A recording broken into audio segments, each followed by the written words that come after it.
Hey, I'm Tony. I'm Craig. And we're coming to you from the corner of a pub.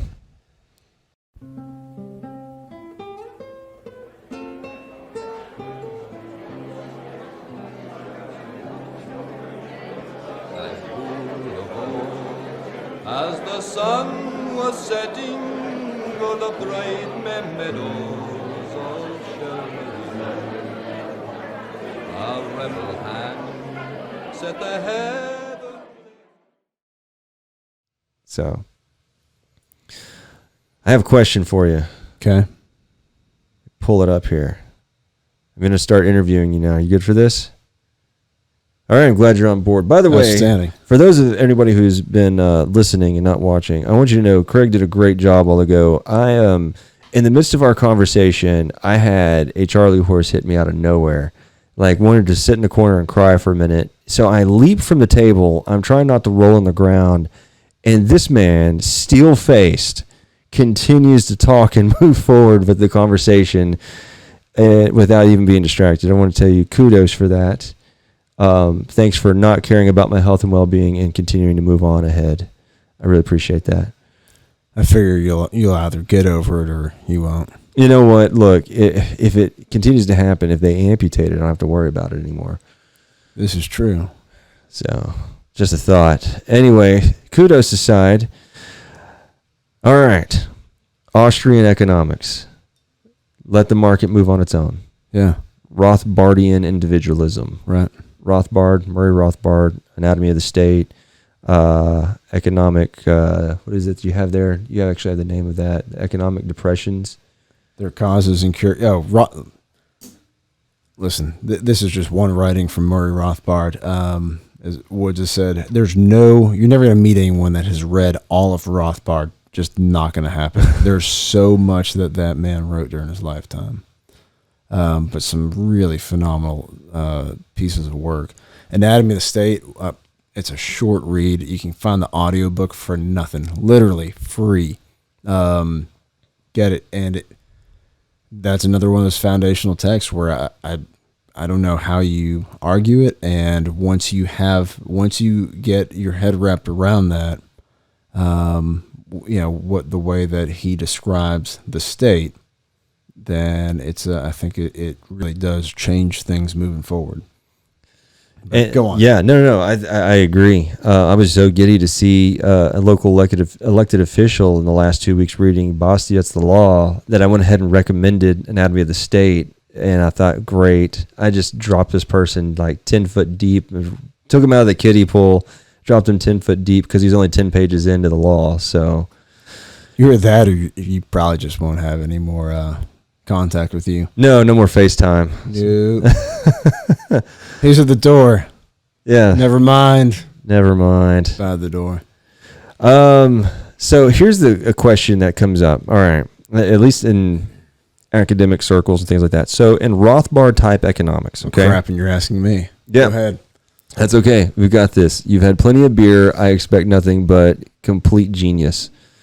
You're out of beer. Well, let's see what we get. In Rothbard type economics, which means the individuals are able to control their decisions, the markets are free to operate, business is free to operate. The more hands-off people are, the better. So this is where the individual is the driver. Where then does a consensus in a broader market become established? Where do we have a consensus for how we want it operated then? Well, I think there's actually a misconception even built into that question, that there's no sort of associations, there's no sort of guilds or anything to where you have a industry that operates off of a consensus. That solely what this school of thought is talking about is we're talking about an economy that runs without the state intervening in it. So there's a difference between the state demanding money should go here. And when we say money should go here, it could be from whether it's taking tax dollars, money from you, which is really what you get for your labor. So it's stealing your labor, and now it's giving it to someone, something else. Or it can demand that a business allot money somewhere. So, business owner works hard or earns an income. There's some sort of profit that's made, and now instead of him being able to invest all that back in the company, government might come in and say, you need to pay us for this licensing fee. You need to make sure you need to build out your shop in this way. You need to do X, Y, and Z. Yeah. Okay. That's the state coming in and doing that. That's not an association. Now, association might say, hey, for you to be recognized, this is what we believe. A bunch of us carpenters got together and we find these to be the best practices. It's going to be a total benefit to all of the customers. It's going to be a total benefit to all the carpenters. And if you want to be a part of this, you must meet these requirements. And you might have some carpenters who say, I agree, but I don't feel like paying your dues. I'm not going to do it. I don't get to have your special label on my business, put your sticker in my, whatever it might be. Right. Now, me as a consumer, I can say, hey, having the backing of that association is important to me. And so I'm going to look for a carpenter that is a part of that association. Maybe I don't. Maybe I don't care. Maybe I just want the guy that's going to do the cheapest job for me. I'll probably suffer the consequences for that. My house might burn down. Not a great situation, but can I find plenty of carpenters that maybe aren't part of that association that will do a really good job? Or are there a bunch of those guys that will do a great job that will want to be a part of that association anyways? Yes, and yes. All that can happen without state intervention. So will there be standards? Will there be, there won't be regulations, but there's going to be a standard way of doing things. If I go talk to one guy, when we had our house built, I didn't just go talk to one builder. Hey, what do you guys do? Right. Okay, we're just going to go do that. Shopped around. Yeah, talk to a couple different builders. Well, okay, so what do you guys do? Well, we do this. Hey, do you do this? I talked to this other guy. He did that. No, we don't. Well, could you? Yeah, I guess we could. Okay, cool. So you'll do that. Yeah, we'll do that. Awesome. All right. I like it. It sounds safer. It was talking about how far apart the studs were spaced. Yeah. In framing the house. And one, I guess, there's what's become a standard. And then we found a builder who met something that was actually we felt was more structurally sound. Yeah. Awesome. So and that also points out that just because you have a standard, an industry standard, doesn't mean it's the best. No, it might not be the best. And that was exactly where that question struck out to me. There is every time it strikes out every time, because when I read this, and this of course is my paraphrasing of it, is, how can you have individualisms where there's no consensus in how the market's going to establish itself and how it should be operated?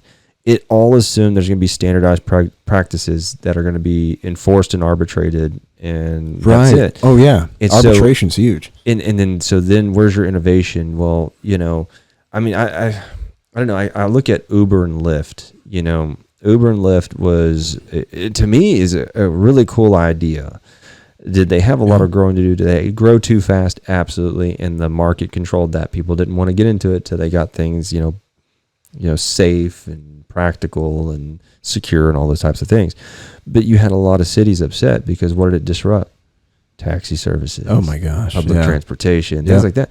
But, I like that. But that idea is like, no, you didn't conform to our version, our version of defined transportation services. No, it's way more innovative and low cost. It was a win-win-win for everybody. Yeah. And, how cool that I could pull up an app and know what I'm going to pay right away. Have I ever used it? Absolutely not. Yeah. But I never used taxi services either. But I guess that was the whole thing to me, is that the very first thing that's always happened is when they talk about how individual and laissez-faire markets they're terrible, they're going to crash, you need to have all these things, because who's going to regulate the standardized practices? Who's going to keep the system running? It's like there's just this assumption that somebody has to do that. And yet, for all these centuries, there's been governments, there's been people who studied the way it went, and crashes still came. Right. There's never been a guarantee against that, but yet all it did was stifle people who could kind of become ingenious with those standardized practices or industry standards and go, hey, I can exceed that. So here's my other question. Okay. All right. So remember Chaz, whatever it's called? Yeah. Those few blocks that they stole for several weeks from hardworking people that had worked hard to live there. And then they moved out during all of that before people got killed. And they were showing everybody that they didn't need the cops. All right. They didn't need them at all. Mm-hmm. But they were still using, and they had protests against capitalism too. It turned into they didn't like capitalism either. So no cops. Yeah, they were tweeting that from their iPhones. Yes, they were, while they were also using American money to buy things. So I guess I want to use that as a great contrast to this question or illustrator. How laissez-faire can we be when regulations or policy are constantly turned to as a solution in order to deal with effects of accused self-interest? So how free market can we be when we have a culture that continually turns to regulation as a solution? You can't. Huh. And I guess that's the deal. So how do we fight that? How do we come back from that? We've established that I would assume that the majority of people have no idea what some of the basic economic concepts are. I mean, heck, supply and demand doesn't even register with a lot of people. So hence the toilet paper run of 2020. So I'm just thinking, how can we now expect to have a free market and be a part of that? Well, and this is where I want to go with this question. Is that where the Bitcoin came in? Is that where the growth of these things and some people starting to offsite and come to those are? And do you think that'll even be picked up? I mean, it was unregulated currency. It was where people could just do business on their own, and kind of putting a knife to your throat, I guess, because you don't know if it's going to be valued or honored or not and converted back or what the worth was going to be. But it was people who said, I'm tired of regulation. Well, I think regulation is the knife to the throat. Exactly. It's either play or die. I mean, like we said it before, it's so sick and twisted the way that they have it set up here. With TABC and the way they were treating some of these breweries, that it was, you got to pay your property taxes and you still can't be in business. So you're paying to play and you're not allowed to play. And if you don't pay, you're not allowed to play. Yeah, what's wrong with that? Yeah, you're screwed either way. I mean, again, at least the Clintons let you play if you paid. And you're right. And so why is that so hard to get into people's heads? That centralized regulations and rules and shutdowns and all this and bailouts don't stop it. They just absolutely don't stop it. They're like, well, it put off a breadline.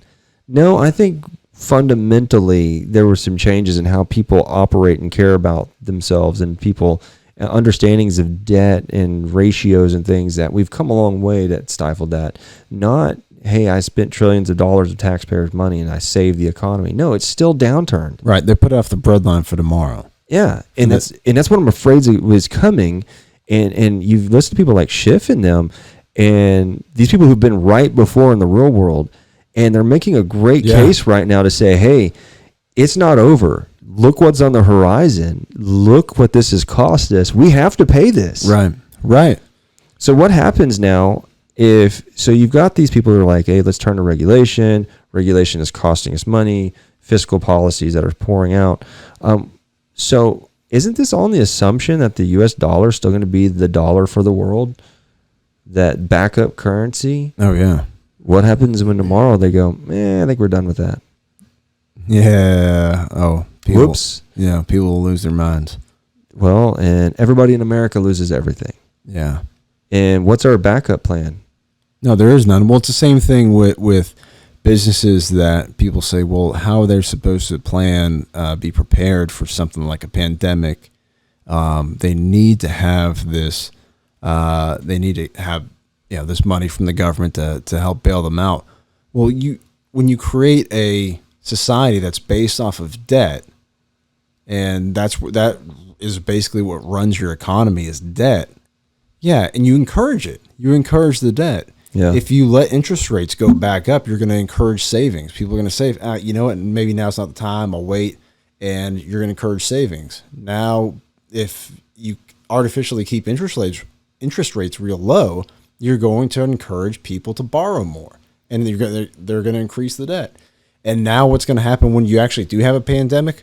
What do you have? What's saved up for that rainy day? Nada. And yeah, it's a long, really long rainy day. I get it. Now, is that necessary? I don't know. It seems like there's some studies saying that no, it's not. I mean, that's a different issue altogether. But still, the businesses, yes, they have been encouraged to take out debt. But still, they're the ones signing their name to it. Yeah, and I think that's where we want to go for a second. At least I do. Is that, like, a while ago I made a comment that they shut everything down over 10,000 deaths. Not trying to minimize what the businesses are going through or lives lost or anything. Never. And in economic downturns, it sucks because, once again, who has to pay the price? It's not the wealthy people in D.C. It's the everyday person, the middle class. So I don't want to come off as, I'm just being snarky or whatever. I'm not. The point of it is, though, is that, millions are killed by dirty water every year. Where's the West caring about that? Well, it doesn't affect them, so they don't care about it. So I guess I'm talking about the arbitrary, what we all of a sudden care about, we don't, what we artificially suppress and don't. And I completely agree with you on that, we've artificially held interest rates down since 2008. 2008, they lowered the interest rates when the recession hit. Housing market fell was 2009, somewhere in there. I think it was still Greenspan in, wasn't he, when they first dropped the interest rates and just started doing that steady drop? I don't know. And they've stayed low there. I mean, like, I think a couple of places are at zero, basically running zero, close to sub-zero. Somebody said, I don't even know how that works. And if an economist listen to this, please help us. But again, this goes back to me is if we could get an awareness, if I could have had an awareness as a young man, understanding the different types of interplay involved in just basic economics, right? Beyond is it Keynesian or whatever the traditional academic thought is. Keynesian, there it is. Thank you. And yeah, don't stare at the camera. I don't know. Told you, I'm ill-equipped. I'm just buying a degree. Doesn't mean anything. Look at the camera. I wouldn't do that to you. But and instead of just glossing over those things, if I could have an understanding of that going, then I would have probably paid attention. Things like that would have stood out to me as a voter younger. Well, that's one of the themes that we've always had, is that taking that personal responsibility. And when we have, that's what you've since done, is that you start to look into these things, and a lot of people don't. They default to, and this, I don't know that I'll ever understand this. People, no matter how much they distrust the government, they hate that the orange man is in there, or before that, people couldn't stand that Obama was in there. Yeah. But they still said, well, the government says. Okay, but you hated this guy. You went up to an election. You absolutely opposed this guy. You held signs. You did everything. And now, well, that's just what the government says. What is it that makes you think the government knows best? Oh, that's a great What is it that makes question. you think that they actually have your best interest at heart? So I don't know if you've kept up with this, and I'm going to give a great example of this.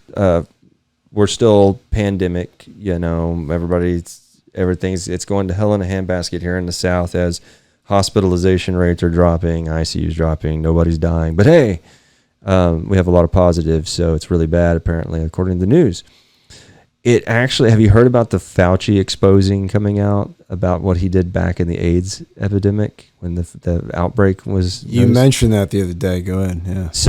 So I didn't know they were talking about this, and they even showed the old HuffPost article referring to how much they couldn't stand. They thought he had the blood of tens of thousands of people's deaths on his hands, because when the pandemic came out and he was making all these types of rules and things, there was this simple generic drug they said could help. You're talking about for HIV. HIV. Yeah, HIV. And they said it would help, and he opposed it because it was just generic drug. And he's like, no, that's not going to do it, whatever. And it delayed, apparently, access to this drug for a while. And I'm actually going to go read about it and dig into it, because I'm really interested in how that played out. But one of the email groups I'm on, and I can't remember, actually put a link to the Huffington Post exposed like years later, saying this guy is a joke. He should have lost his license. He has the blood of tens of thousands of people with HIV on him.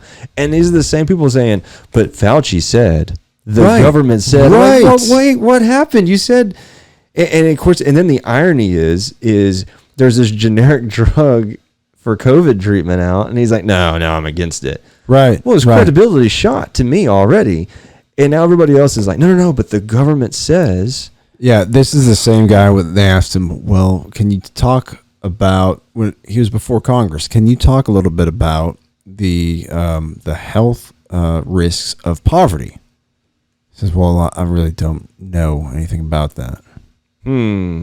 So this is getting back to, you're making a decision to do one thing because you see that as being good.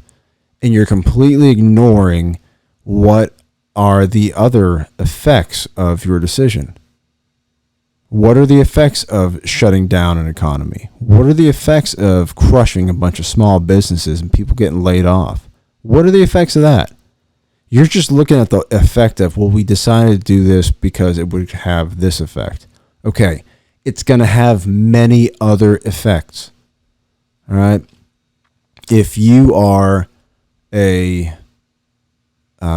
say that you're a parent, you're a father, and you've got young kids at home, and you're also a very skilled businessman, and you go out and you make these awesome business deals. You start making money, you're creating jobs, you're making all these different deals that are benefiting all these different companies, and you are completely neglecting your kids.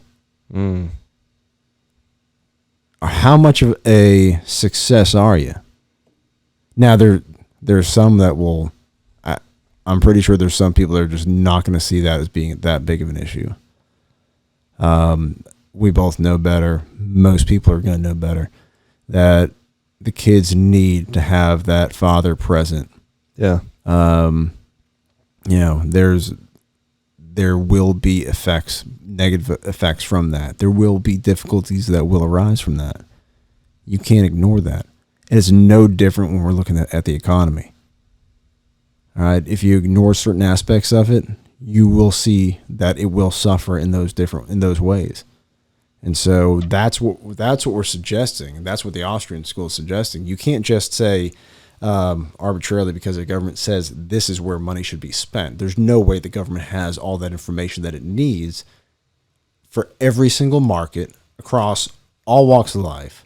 The government doesn't have enough information to do that. And you just made a great point. You just mentioned the fact that there's multiple markets. Oh, yeah. It's not just a U.S. market. Right.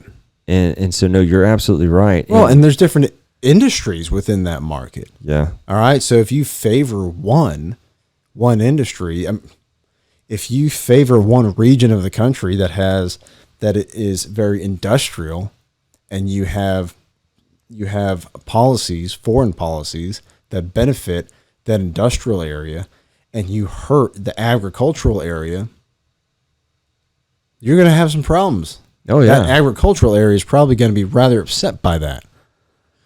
And we have to remember that food doesn't just magically show up at the grocery store. Yeah. There's a lot that has to happen for it to affordably get there. And that's actually where that whole general welfare clause from the Constitution, that's what that's talking about.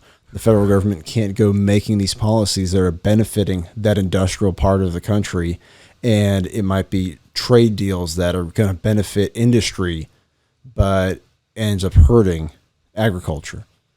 Yeah, that's what the general welfare clause is about. You can't show favoritism in that, because if I come from the Northeast where there's a bunch of industry, and I get elected, and I start making all these trade deals that start benefiting big industry, and then the South gets harmed, can't do that constitutionally.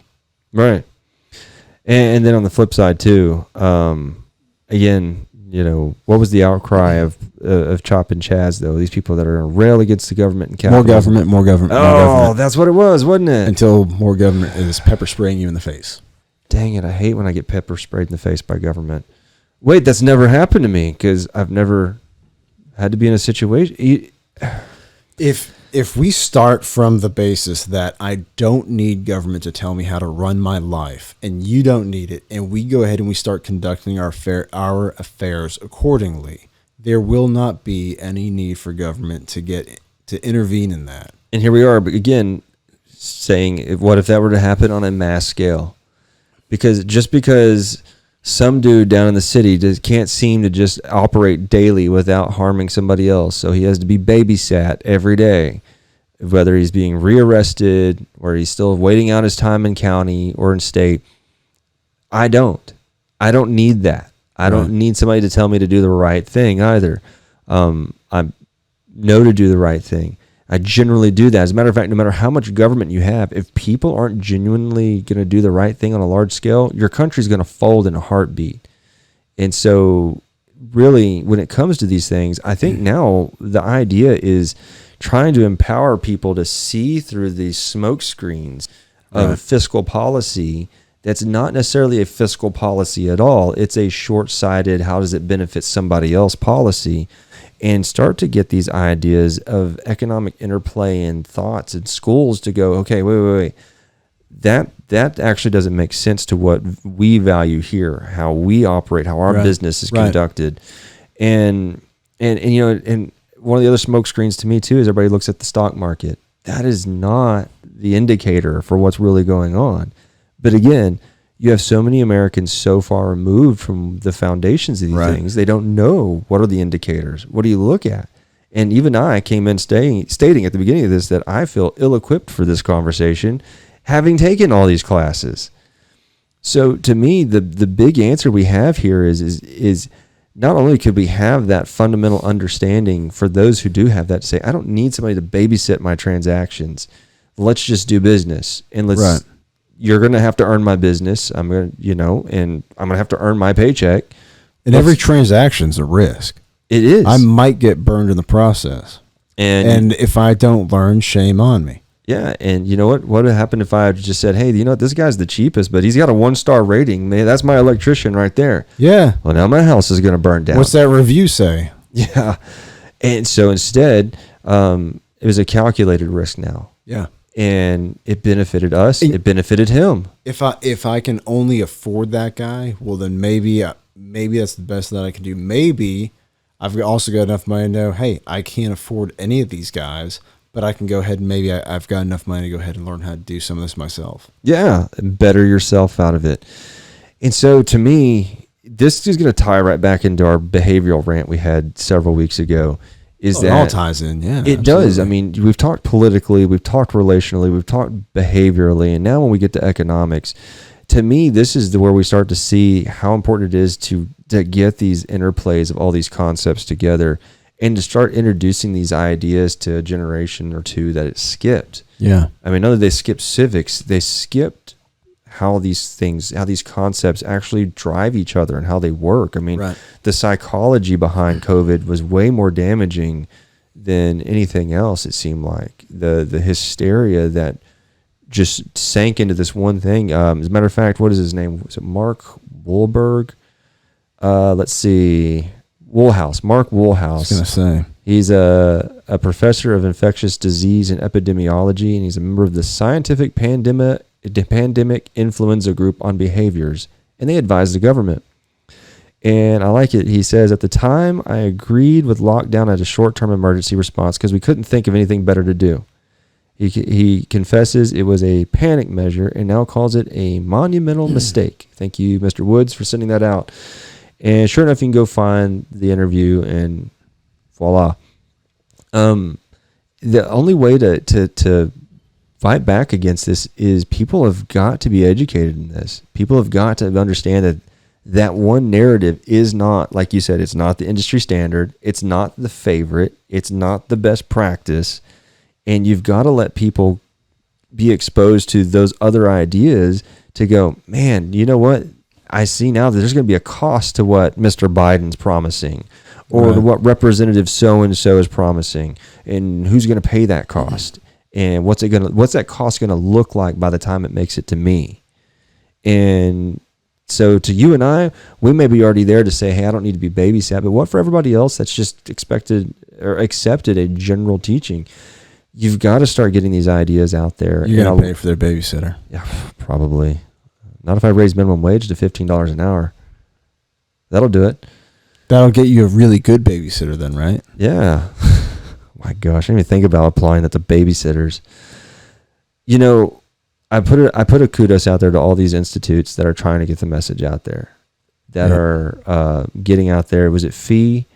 And Fee's phenomenal. They've got some great books at a really, next to nothing cost that they print, and you can buy them in bulk. Fee, the Foundation for Economic Education,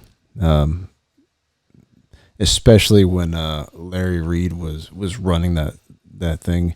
That guy did a phenomenal job. Good man. And they put out some stuff that really, he had a book called Excuse Me, Professor. And he was just trying to put out something that young folks going off to college could read, and it would kind of be a counter punch to a bunch of garbage that almost every college student was being told. So yeah, they've just got some great stuff over there. They've done really good work.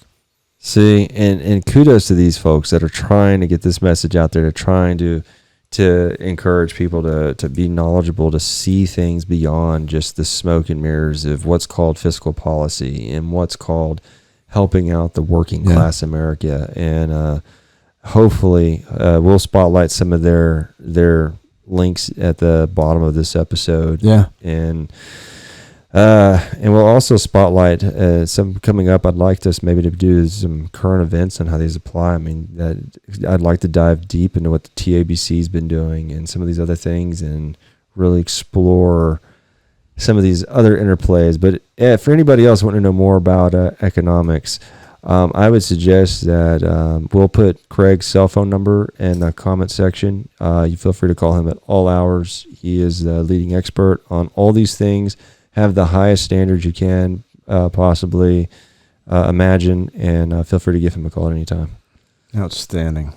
555 867-5309.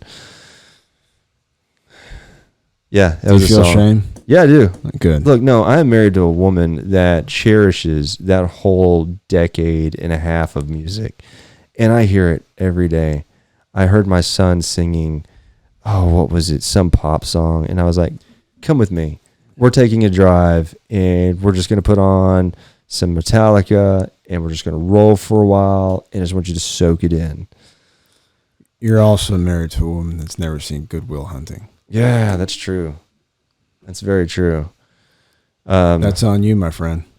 Well, you think you exhaust all the questions during the dating time, but you've had how many years to rectify that? Craig, I married way up. She's way out of my league. Things. Okay, so you just take what you can. You want to be a leader.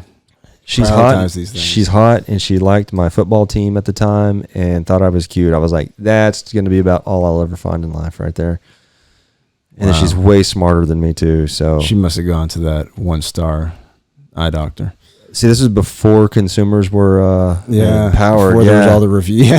Yeah, she's stuck now. She can cook, man, and she can cook too. Yes, she can, dude. You married up, sir. I did. Thank you. As did I. That's okay. Our wives we'll just send them to the end of this episode one day. Or that next time we're in the doghouse, just be like, look, we complimented you before the mass amount of all 2 people who are listening to this. Bro, I don't end up in the doghouse, man. I let my wife know all the time that she's amazing with everything that she does in our home and for our kids. Absolutely amazing. What the heck she did? Don't know. I'm not going to ask that question, and I'm just going to appreciate it the best I can. There you go. That's how you do it. Yeah. The women we're married to give up way more than we realize for us. Oh yeah. Yeah. Yep. For sure. Cool. And that right there is a wise way to stay married on top of an economic discussion. Yeah. Good stuff. See ya.